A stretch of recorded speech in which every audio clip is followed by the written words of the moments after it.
Founded in 1999 by Jason Burks, Retrospec Films is Oklahoma's largest turnkey production company of its kind. With over 2 decades of experience, a full-time team of over 20 talented individuals, a 12,000 square foot studio to create in, and thousands of successfully completed projects in both entertainment and advertising. You're in the right place if you like hearing some good old filmmaking stories. On this podcast, we will discuss the pursuit of creating things and the problems we solve by digging up projects from across the last 20 years and giving you a glimpse behind the scenes where the magic happens. You're listening to Retrospec Films from the archives. All right, you guys ready? Yep. All right.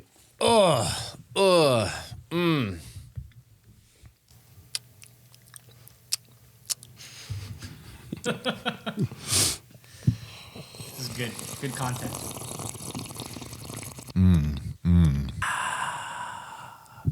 Okay, I'm ready. Sorry, guys. Get it all out. I feel good now.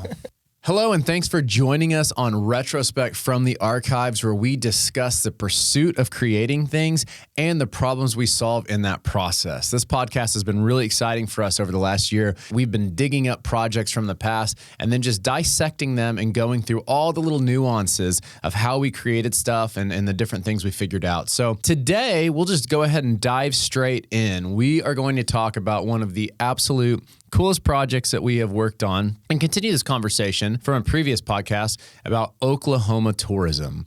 So I think, honestly, to properly set up the conversation of Oklahoma tourism, I think it would be amiss if we didn't talk a little bit about the Oklahoma road trip, because I think that was like our first entryway into telling the story of Oklahoma and having fun here. Why don't we start, Adam, with you? You know, I know that in the long run, it was massive, right? 52 episodes, shooting all year long for us, editing every single week. But beyond just the amount of work that it was, talk a little bit about maybe your personal enjoyment for that outdoor tourism space. Yeah, so like Jason said, the scope of the project was we were going to, as our team, go out and record 52 episodes in 52 weeks. So they're going to be posting weekly. And basically what that show looked like is our team would go somewhere to a town or sometimes a couple of different towns or state parks, and we would do this road trip literally in a big circle across the state, posting episodes every single week, maybe like 5 to 8 minute episodes sometimes. All of it was to, promote the tourism industry, but then also, on our end, we wanted to stretch our kind of run and gun filmmaking skills, editorial skills, see if we can tell a unique little story that all kind of plays in a serial aspect across a series. It was kind of a big undertaking from our production team, because so you're thinking like 52 episodes, that's at least one shoot a week for a full year that we had to dedicate. And sometimes we shot them in batches too, so it's taking really a full week sometimes out of our team's schedule. So it was kind of new territory for us, not just from a production side, but just from a planning and pre-production side of like saying, okay, we're dedicating all this time, a huge chunk of our year, to this singular project that has a really tight deadline and is going to kind of force our team to do not new things, because we do this all the time, but to do a different way than we've ever done it. So that ended up happening in late sort of summer 2019, and the pandemic hit right in the middle, which kind of put a pause on the show for I think like 2 or 3 months, and then we picked it back up and finished it out. Yeah. So it ended up stretching out, I think, in considering the full, even pre-pro time, about 1.5 years of our time. Yeah, and I think through that show, and actually I don't know about you, Mark, but I do know for me and Adam, we both love to camp. We both have our off-road vehicles in the parking lot. Mine's actually my wife's, but she lets me borrow it. That works. Do you like the outdoors, Mark? Love it. You love the outdoors. He's a farm boy. That's right. You grew up on a ranch. I think through that project with the Oklahoma road trip, we literally combed this entire state. Like, we combed everything. We ate everywhere. We stayed everywhere. We did every activity, from kayaking and rafting and zip lining and rock climbing and hiking and fishing, and everything you can think of in the state of Oklahoma. So we got a call from VI, who's the agency of record for Oklahoma tourism, hey, would you guys be interested in possibly working with us? And that's what brought us again on this project. We eventually did get hired, and we were all so excited because, again, state of Oklahoma, doing amazing fun things in the outdoor space. You in? Could be fun. Blue skies smiling at me. Nothing but blue skies do I see. Bluebirds singing a song. Yeah, nothing but blue skies from now on.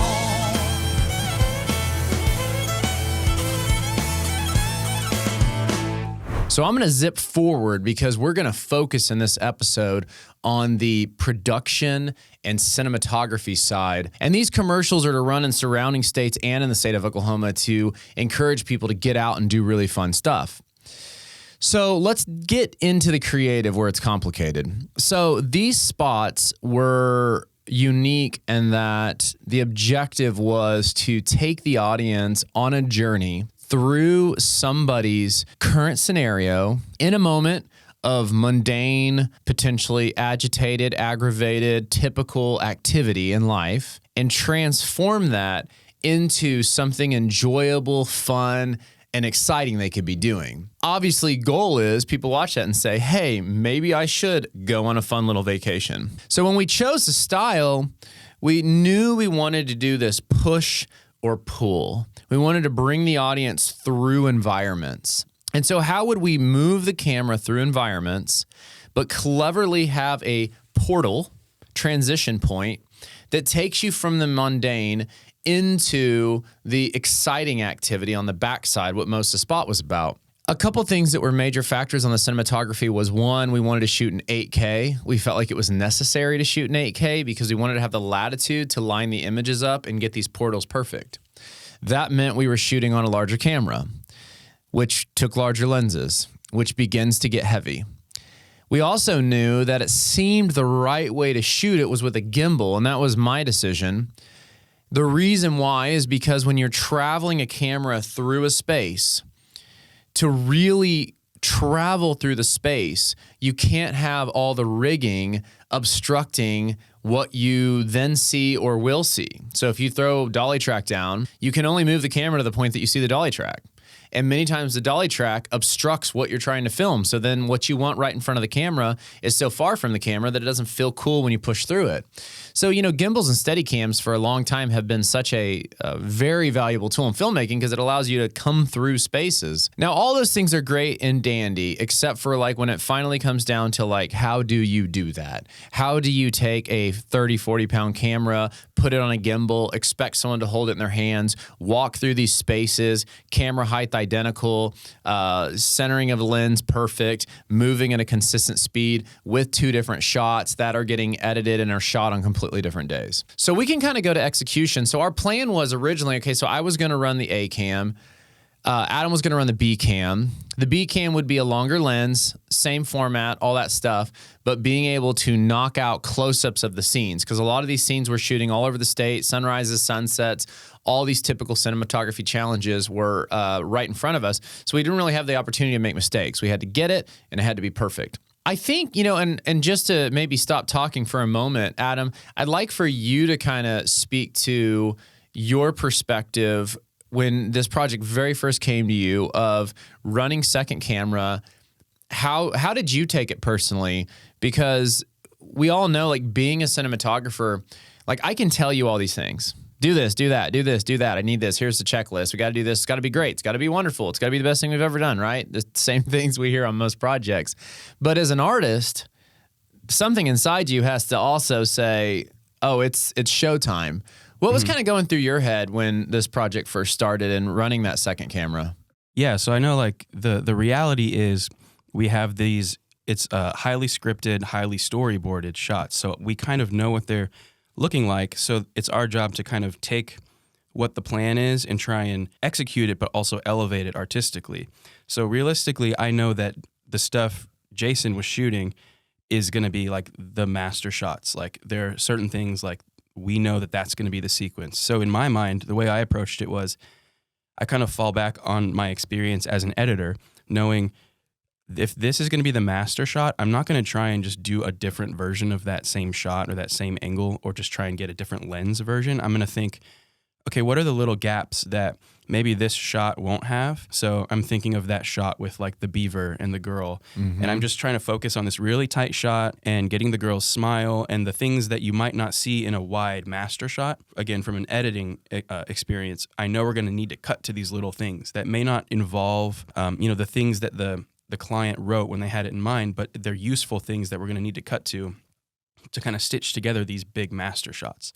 So that was my approach, is to try and find those angles that maybe nobody else would notice or would think about, but would come in handy when we're needing to stitch together all of these concepts. We're in drone shots, and I think you were next to them in another vehicle getting the Ronin shots, and knowing that those were going to be the master shots. Like, what could I get as the second cinematographer that would be useful, and not necessarily try and like replace those shots, but could be used to cut those shots together, kind of be the bridge from those shots. I think it brings a really valid point too, which I alluded to a little bit before, but yeah, we were working in circumstances almost constantly where you had one chance. Like that beaver, I was freaking out on that beaver. I was like, I can't get that beaver to do what I want. It's either going to happen or not. Yeah. And I remember even after that setup, I was like, can I look at your footage? And I was like, oh, thank God. I was like, all right, Adam got the shot. We're okay. And it frees me up because, when Jason's doing his big move that has like a match cut to it, everything is, there's action, there's background crossers, and everything is in this one take. But the freedom of being on a long lens is I can roll in between takes. Right. So when the beaver is making a funny face or is eating something, I can still be rolling while people are resetting the shot. And because I'm so tight, like it looks right. It looks like we were still in that role. So I had a little bit more flexibility and freedom being on a tighter lens in that scenario, that I can kind of get those shots that were taking place in between takes. That's good. Well, let's talk about you a little bit, Mark. So this is kind of a funny project because you had, I don't remember when you first applied at Retrospec, but nothing new. It takes me like 6 months ago, before I started. 6 months before you started. Yeah. Which would have been what? Was that September or August? I don't even know. I started in September. Yeah, right as we... So I think I applied like back in like February or something like that. Yeah, so anyone who's watching this that wants to work here, just be very patient. I apologize. I think that it was unique how it timed out, because when you and I first talked, it was like you had a little bit of all the experience. You'd shot some, you'd edited some, and that was nice because it was like, okay, good, because we could use another person valuable in the field, but then sometimes editing as well. I think everybody that works here has kind of these funny stories of when they started, because even like Forbes, like his first day, I think we were like going to climb a 14er, and I'm not really sure how that just happened to work out, but it was like, all right, we're going to Colorado. He's like, okay, what are we doing? I'm like, don't worry about it. But I remember, when you started, it was really nice because a lot of times when people start working here, you're kind of figuring out like what's their lane, what's their specialty, what do they love. We were rolling right into this massive production. So it was like, say goodbye to your wife for a month. Yep. And here we go. Yep. Tell me a little bit of your, reflect a little bit on maybe those first couple weeks. I don't know if that was the largest production you'd been on. How was it for you, even just, getting on a big set with that many people and then in your first week on the job? I started like on a Thursday, on like the 7th or something. And so like the first 2 days, Thursday, Friday, I was in office just getting, acquainted with everything, logged in, all that stuff. And then I think we started shooting on Sunday or Monday. We were rolling out of town, and I was just straight into it. I've been on previous projects that big before, but like as a PA or something like that, nothing to the scope that I was on this one. So it being as big as it was not the part that was like terrifying. It was like, I'm being trusted a lot more than I have in the past with a lot more stuff. So, but it was fun to step up and just take on those challenges and learn with you guys and get to know you guys just a lot better, a lot faster than I thought I would. So let's talk about the bump from like second assistant to camera to like focus pooler and why that's significant. So we had a change up in some of the crew members midway through different schedules and stuff. And we had to have the discussion of like, okay, so who's going to pull focus? Now, you'd have to see the rig to comprehend it, but this type of project, is a camera that's completely remote, sending wireless video back. The lens has a motor on it, and that focus is being pulled by somebody sitting on a monitor. And I'm moving this camera around. I'm shooting wide open on super speed, so I'm at like 1.2, the absolute most difficult aperture to pull focus on. And I am moving the camera straight in and straight out of things, the most difficult path to hit focus because you're decreasing your focus at the greatest curve. So when we knew we were going to approach it this way, I mean, I apologized immediately to my camera assistant, and I was like, okay, so this is going to be like the hardest focus pulls for like 18 days of filming. But it just was like, this is the way it has to be done. If you want it to look beautiful, you got to shoot at 1.2. I don't know what to say. So let's talk a little bit about that day. And I first, I will say, when you took over, I was scared. But you were scared? I was scared. I was scared. But I was scared. I didn't really notice. You stepped up. Well, that makes me feel better because I was worrying. Talk a little bit about that. Because, yeah, it's a reality. Like, tell me, what does it feel like, the pressure of knowing that you and a little dial in your hand can ruin everything? Everything. Yeah. No, I mean, I was helping out, setting up, and like in between takes or when we had some time, I was over there messing with it. HT's just, watching me and giving me pointers. And he's like, have you ran before? And I was like, I've done a few things, but nothing to this scope. Yeah. That where like my life is on the line if I mess up type of thing. And so I was like, yeah, I'm like, I've done a few things. And then it came to it and I was like, oh, okay. I'm confident that I can do it, but now I really got to like make sure I could do it, and just really own it. But it was a scary thing because I was like, the whole thing now is riding on me. Like Jason's going to nail it. Everyone's going to nail it. I've done this a few times. Mm-hmm. Am I going to nail it? Am I going to get it right? It's a scary thing. For those watching that don't understand what you're talking about, describe for me like vividly, like what are you doing and what is it doing? I'm probably sitting like 15 feet away from the camera on a little screen. It depends on the day and what we had access to and could do. Give me some credit. It was a little bigger than that. Yeah. I'm sitting close. I have this device that's connected to the camera that he talked about, to the lens, and it rolls the focus to keep the subject in focus as he's either pushing towards the subject or pulling away from the subject. And a lot of those moves were long moves, long takes. And so like you said, with the aperture just wide open, your depth of field is so much smaller and you have a lot less play to mess up and no forgiveness, none. So I'm sitting back there on a little stool. All the clients beside me watching, and I'm just sweating, just rotating that knob, trying to stay with it. And Jason's like, okay, we're good. And I'm like, okay, cool. He's okay with that one. Next one. No, okay, he didn't mess up. So I messed up on that one. I saw that one, Yeah. So it's like A lot of communication. Yeah. It was pretty fun. I'm curious because everyone's different. Were you only watching the monitor? Were you trying to see me in your peripheral and assume the amount of speed I was doing? Were you thinking about how fast you were turning and when you needed to accelerate? Was a little bit of all those things, or? Yeah, so I was trying to block out, because clients like always right there. So I'm trying to block them out because they're talking as I'm pulling this, and you're off over there. You don't hear any of them, and so they're talking about the shot. I'm trying to ignore them, and I'm watching you. And I've been watching you like with your practices. Yeah. I'm like, okay, so this is about, and then there were times where you were like, hey, this is how fast I'm going. This is where I'm ending. I'm like, cool. Let me mark it because the device has a thing where I can mark it and I can get close. So I'm practicing on the walkthroughs. Mm-hmm. We're making sure we're getting it. But yeah, watching your timing through the corner of my eye, but still keeping eye on the focus was a huge thing. Well, you did a great job. Well, thank you. Yeah, good job. The footage was in focus. When it came back through the studio, I was like, I get to see it, and I was like, okay, it's not as bad as I thought it was. Well, it's crazy too. Like I always say, like I like to watch things on big screens. Like sometimes I think we forget that because, like especially me, like I'm always looking at this, and I'm like, yeah, I think it looks beautiful, but I forget that it looks beautiful even when it's on like a giant theater screen. Yeah. And your head's so far in the project, you also don't get to appreciate what you did sometimes. Yeah. Well, a few other little notes on the cinematography and production before we wrap this episode up. I think a couple more things that were really cool about this tourism project. When you think of tourism, you're thinking of these beautiful moments, right? And like for me as a DP first, even before I was directing, I was always thinking about lighting, is what mood are you creating?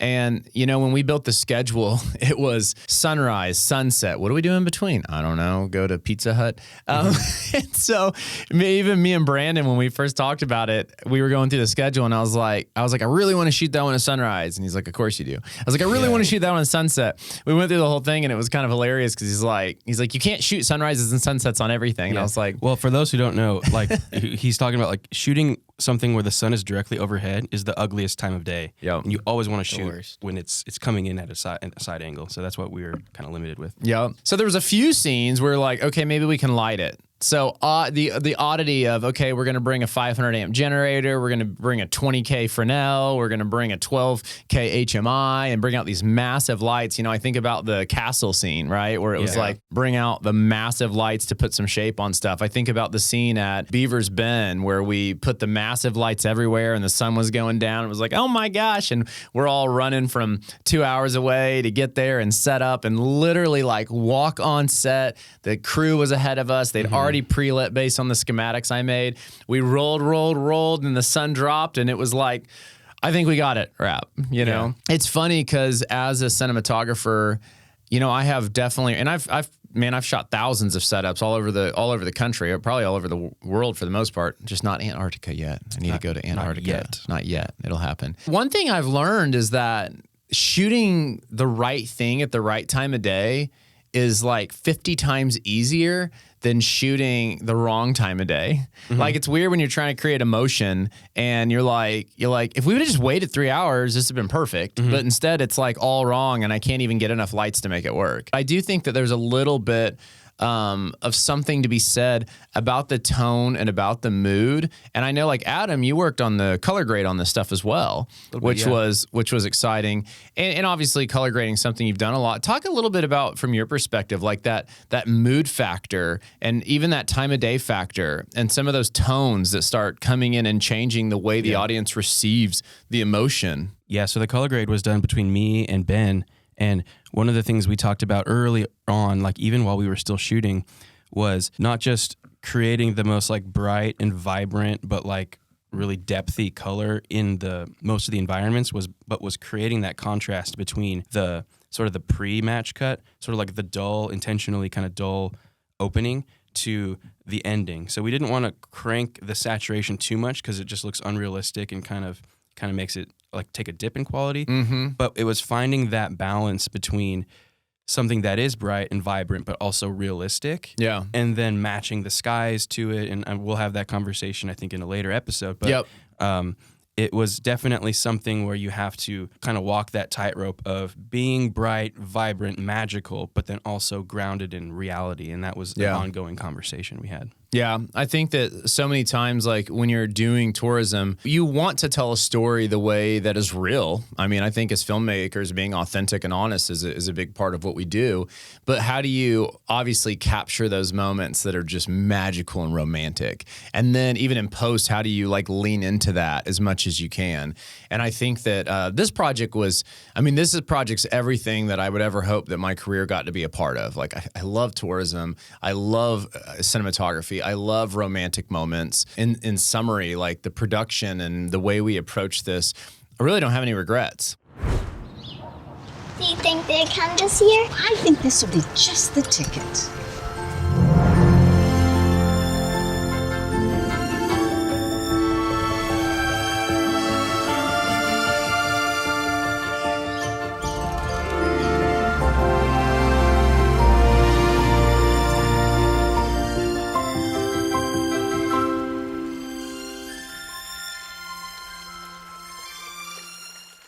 Well, I think that brings us to a good conclusion here on this episode, talking a little bit about cinematography, talking about our approach on this tourism project. We're so excited for these spots to come out and for the world to see them. They're really, really cool. Working with VI was such a great opportunity for us and so excited to get to work with them.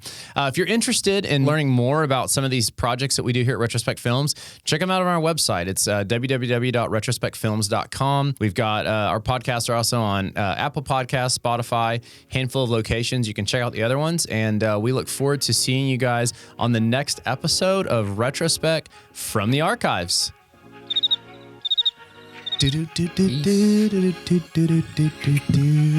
Bye.